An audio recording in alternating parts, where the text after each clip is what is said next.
Space, the final frontier. These are the voyages of a new Trekkie.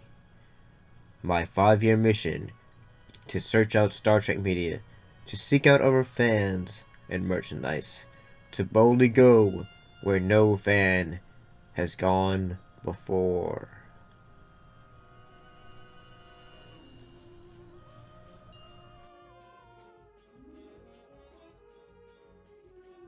Greetings, salutations, I'm back to talk about episodes of Star Trek Discovery. We have 2 episodes in this case, Light and Shadow, and If Memory Serves. Let's look at light and sound first. Light and shadows first. Light and shadows first.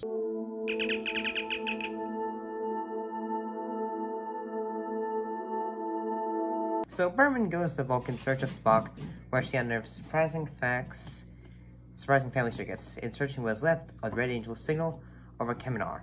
Pike and Tyler end up metal with time itself, and Giorgio has a few tricks up her sleeve for Leland in Section 31. Still need to see that movie. So what was my thoughts on it?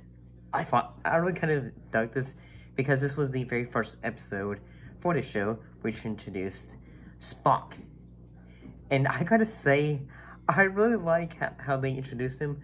You know, like the beard, the mustache, I thought. The sole reason they must be after Spock is because his mind. You must deliver him to Captain Leland. Okay. I really like this. Mostly because this is the 3rd actor to portray the character of Spock.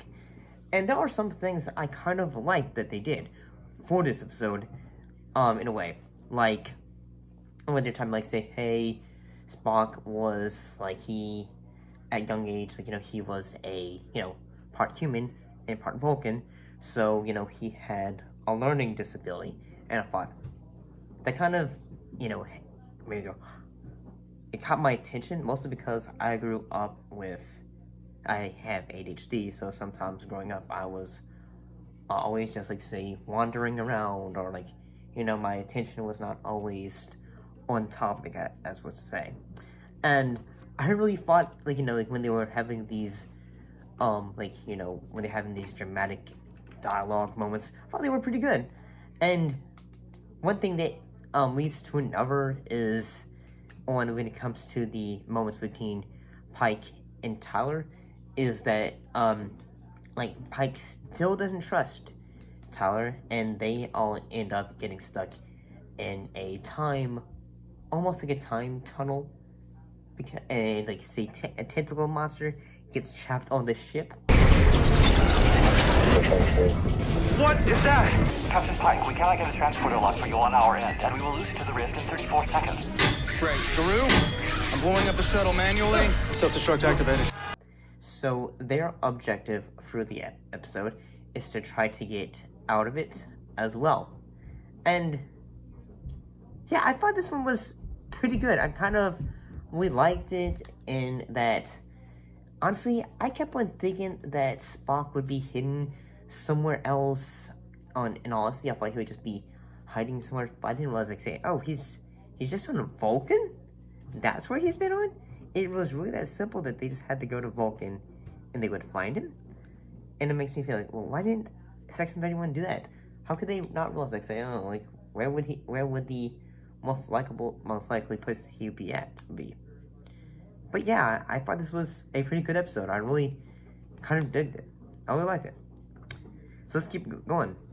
So let's look at the episode If Memory Serves.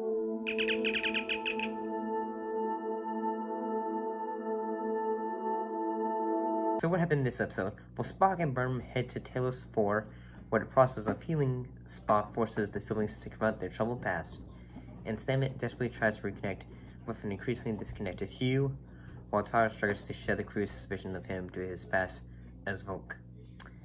So, when this episode opened up, I was really like, what? Because it had, moments, it was talking about the original TOS episode, The Cage. Comes from the Talos Star Group. Their call letters check with a survey expedition. My name is Christopher Pike, commander of the Space Vehicle Enterprise. Our destination is the Talos Star Group. There's a canyon to the left. We can set you down there completely unobserved. And I'm just like, what? What's going on here? Because at first I thought, did I change it to another show? Because I really thought, I don't understand. Like, well, wait, you're having like all these clips, and it was like, say, am I just watching a documentary on Star Trek at the moment? But then suddenly it says they know to go to Talos 4, and I thought, they're gonna have, you know, like, all the, you know, the alien race that were in the Telosians, who were in the cage, and I thought, okay, I really like the looks that they gave them. Like, exactly, he risked our lives bringing us here. The Vulcan is experiencing time as a fluid rather than a linear construct. Your brother's sanity will depend entirely on your cooperation. They basically just updated them. And they didn't make it up too over the top, in a way, but I do like how, you know, they tried to, you know, update the makeup. You know, they weren't trying to, you know, like, give them a vast different look, in a way. But I really liked it. I also really like when having Spock, like when he's like looking back at his past and all that, and Michael's saying, wait, did you attack those folks? Did you kill them? Mr. Spock, leaving would be premature. Section 31 thinks you murdered these people. Do you see murder here? But and honestly, all he did was just do the Vulcan nerve pinch away and then knocked them all out.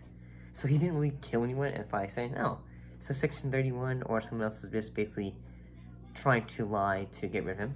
And as well as, like, say, some dramatic elements of this episode is like, Hugh, like, you know, Stennis is really trying to help him. He's really trying to help him in a way, like, comfort him. Because he was like, say, hey, this is unnatural. I've come back from the dead. What is going on here? He's so dramatically broken in a way.